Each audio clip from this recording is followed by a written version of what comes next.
Hello guys, कैसे हैं आप सभी लोग। अभी हम जैसलमेर में गड़ीसर झील विजिट करके फिर हमने रिटर्न जर्नी स्टार्ट कर दी। और रिटर्न जर्नी स्टार्ट करने के दौरान हमने अपना रूट चेंज कर दिया। जिस रूट से हम आए थे हम उस रूट से नहीं जा रहे हैं। अभी हम जा रहे हैं एक हाईवे जैसलमेर से जो बाड़मेर की ओर जाता है, ओसियां साइड। तो ओसियां से हम बाईपास निकलेंगे। और अभी जब हम लौट रहे थे तो यहाँ पर विंड मिल जो है बहुत ज़्यादा है, पवन चक्की बहुत ज़्यादा है, काउंट भी नहीं कर सकते इतनी है। तो अभी हमने सोचा कि क्यों ना हम देखते हैं। तो हम रोड से साइड में आ गए, रोड को छोड़कर यहाँ पर लगभग 500 मीटर साइड में। तो हमने देखी एक, क्या देखा हमने, विंड मिल देखे। तो देखिए आपको दिखाता हूँ। यहाँ पर सबसे पहले गाड़ी इधर खड़ी है हमारी, और ये देखिए आप दूर ऊपर ये फैन चल रहा है। और फैन की आवाज़ हमें बिल्कुल क्लियर हमें सुनाई दे रही है, हमारे कानों तक क्लियरली हम इसकी आवाज़ को सुन सकते हैं। तो आइए, मुझे तो देखिए इसकी एनफ जानकारी नहीं है। प्रकाश जी सर से अपन पूछते हैं, फिजिक्स वाले हैं, जानते हैं, तो वही आपको बताएंगे कि कैसे क्या इनका वर्क प्रोसीजर होता है। चलिए बात करते हैं उनसे। प्रकाश जी सर, ये जो विंड मिल है ये कैसे काम करती है, इसका प्रोसीजर क्या होता है सर? नमस्कार जी।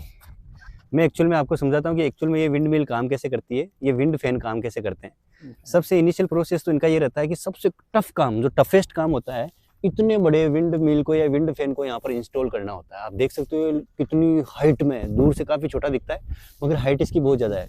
इनकी जो ब्लेड्स होती है वो आपके एक सिंगल ट्रक के अंदर नहीं आती, इनके ट्रक के थ्रू लोड करके लाया जाता है, फिर इनको इंस्टॉल किया जाता है। और इसके पीछे केवल इतना सा पर्पज़ रहता है कि इतनी हाइट रहती है, तो हाइट अटेंड करने पर आपका जो एयर स्पीड होती है वो थोड़ी ज़्यादा रहती है, तो ये इतनी लंबाई के जो फैंस होते हैं वो ग्रेविटी के अंडर अच्छे से रोटेट कर सके।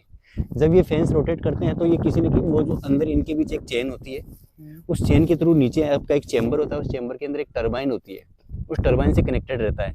तो जब ये फैन रोटेट होता है तो उसके साथ साथ टरबाइन भी रोटेट होती है। टरबाइन आपकी एक मैग्नेटिक फील्ड के अंदर प्लेस्ड होती है, दोनों तरफ स्ट्रॉन्ग मैग्नेटिक फील्ड होता है, और उस टरबाइन पर आपकी कोयल को लपेटा जाता है। कोयल होती है जिसके अंदर अपन इलेक्ट्रिसिटी जनरेट करते हैं। तो जब वो टरबाइन रोटेट होती है तो आप इसके पास जाओगे तो इसकी आवाज़ सुनोगे तो आपको पता चलेगा एक्चुअल के अंदर की इतनी स्लो स्पीड से भी वो टरबाइन कितनी तेज रोटेट हो रही है।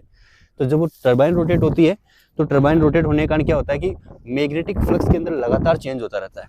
फिर जो थोड़े बहुत अगर साइंस के स्टूडेंट है, फिजिक्स पढ़ते हैं, तो उनको तो पता होगा कि फेराडे का लॉ लगता है, या फिर फेराडे का लॉ था, उसके हिसाब से मैग्नेटिक फील्ड के अंदर जब टरबाइन रोटेट होती है तो मैग्नेटिक फ्लक्स में चेंज होता है, जिसके कारण ईएमएफ बनता है, इलेक्ट्रो मैग्नेटिक फील्ड बनता है या इलेक्ट्रोमोटिव फोर्स बनता है, और उसके थ्रू आपकी इंड्यूस्ड ईएमएफ और इंड्यूस्ड करंट बनती है। वो जो इंड्यूस्ड ईएमएफ बनता है उसको इसके थ्रू आगे ट्रांसमिट किया जाता है। इसको कहा जाता है ट्रांसफॉर्मर, एक ऐसी डिवाइस जिसकी हेल्प से अपन वोल्टेज को, लो वोल्टेज को हाई वोल्टेज में कन्वर्ट करके अपन उसको काफ़ी लंबी दूरियों तक ट्रांसमिट कर सकते हैं। तो इस ट्रांसफॉर्मर के अंदर जो वोल्टेज होगी उसको कन्वर्ट करके उसको जहाँ आसपास में जो भी पावर स्टेशन है वहाँ तक ट्रांसमिट करते हैं। जो हर एक इंडिविजुअल विंड फैन के नीचे आपको ये आपका सेटअप दिखेगा कि फैन रहेगा, नीचे आपका टरबाइन रहेगा, और फिर ये ट्रांसफॉर्मर रहेगा। फैन आपका रोटेट करेगा तो वो विंड एनर्जी गेन करेगा, नीचे टरबाइन रोटेट होगी, उस विंड एनर्जी को आपकी इलेक्ट्रिक एनर्जी में कन्वर्ट करेगी, और ट्रांसफॉर्मर इलेक्ट्रिक एनर्जी को एक जगह से दूसरी जगह कई दूरियों तक ट्रांसमिट करने के काम में आएगा। और फिर उस पावर स्टेशन पर उस एनर्जी को डिस्ट्रीब्यूट कर दिया जाता है जो आसपास के एरिया के अंदर पावर अपने यूटिलाइज करने के काम में आती है। तो बेसिकली एक सिंपल सा फंडा है कि मैग्नेटिक फील्ड में चेंज करवाने के लिए सेटअप लगाया जाता है। मगर ये सेटअप कहाँ लगाया जाता है? जहाँ पर पानी अवेलेबल नहीं होता, क्योंकि इंडिया के अंदर मोस्ट ऑफ द जो पावर जनरेट करने का सिस्टम होता है वो आपका थर्मल पावर प्लांट होता है, जो लार्ज स्केल पर होता है। थर्मल पावर प्लांट के अंदर पानी, विद द हेल्प ऑफ पानी, उसको गर्म करके स्टीम बनाई जाती है। स्टीम को आपका टरबाइन पर गिरा के टरबाइन को रोटेट करवाया जाता है। मगर जहाँ पानी नहीं होता है, जैसे मान लो समुद्र किनारे अपन देखते हैं जहाँ तेज हवाएं चलती है, या प्लेन एरिया के अंदर जहाँ तेज हवाएं चलती है, या फिर मैं कहूँ तो पहाड़ी एरिया के अंदर, तो जहाँ पानी अनअवेलेबल होता है, जहाँ हवाएं तेज होती है, वहाँ पर विंड मिल का सहारा लिया जाता है ताकि ये वाली रोटेट हो और उससे पावर जनरेट की जाए। हालांकि इससे अपन उस स्केल पर पावर जनरेट नहीं कर सकते जिस स्केल पर थर्मली या फिर न्यूक्लियर के थ्रू पावर जनरेट करते हैं। मगर इस स्केल पर इतनी पावर जनरेट हो जाती है कि एक विंड फैन आपका अराउंड 1800 से 1900 घरों को बिजली सप्लाई कर सके, उनको अपन यूज़ कर सके। तो यहाँ पर तो जब मैंने इसको निकट नज़दीक जाके देखा तो पता लगा कि ये तो 10,400 के समथिंग नंबर का फ़ैन है। तो आप सोच सकते हो कि यहाँ अराउंड 10,000 के आसपास फैन लगे हुए हैं। तो यहाँ कितनी बड़े स्तर पर, बड़े लेवल पर इलेक्ट्रिसिटी जनरेट हो रही है, और इस आसपास के पूरे एरिया को इलेक्ट्रिसिटी सप्लाई की जा रही है। ये एक प्राइवेट एजेंसी या प्राइवेट कंपनी के थ्रू ये आपका काम चल रहा है।